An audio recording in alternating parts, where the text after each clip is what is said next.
Les nouveaux poèmes d'Edwige d'Anvers. 1. Je ne suis ni chagriné ni troublé qu'il me faille écrire, puisque celui qui vit prodigue ses dons parmi nous, et que, nous informant de nouvelles clartés, il veut nous instruire. Qu'il soit béni en tout temps et en toutes choses. Ce que l'homme appréhende dans la connaissance nue de haute contemplation, cela est grand assurément, et n'est rien si je compare ce qui est saisi à ce qui fait défaut. C'est dans cette déficience que doit plonger notre désir. Tout le reste est par essence misérable. Ceux dont le désir pénètre toujours plus avant dans la haute connaissance sans parole de l'amour pur, trouvent aussi la déficience toujours plus grande, à mesure que leur connaissance se renouvelle sans mode, dans la claire ténèbre, dans la présence d'absence. Elle est isolée dans l'éternité sans rivage, dilatée, sauvée par l'unité qui l'absorbe, l'intelligence au calme désir, vouée à la perte totale dans la totalité de l'immense.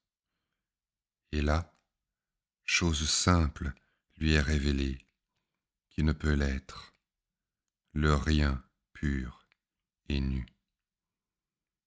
C'est en cette nudité que se tiennent les forts, à la fois riches de leur intuition et défaillants dans l'insaisissable.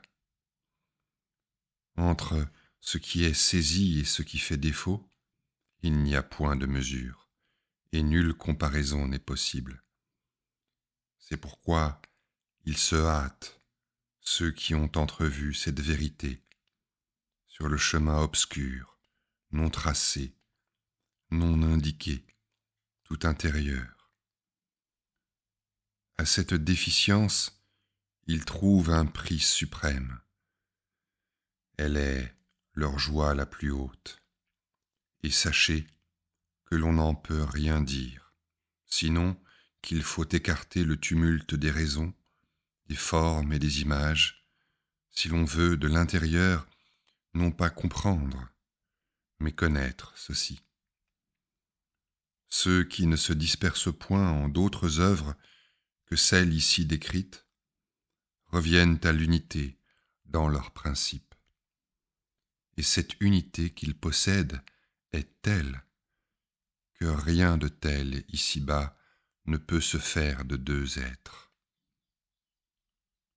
Dans l'intimité de l'un, ces âmes sont pures et nues intérieurement, sans image, sans figure, comme libérées du temps, incréées, dégagées de leurs limites, dans la silencieuse latitude.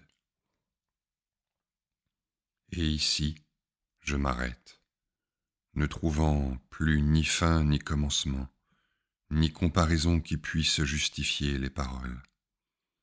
J'abandonne le thème à ceux qui le vivent.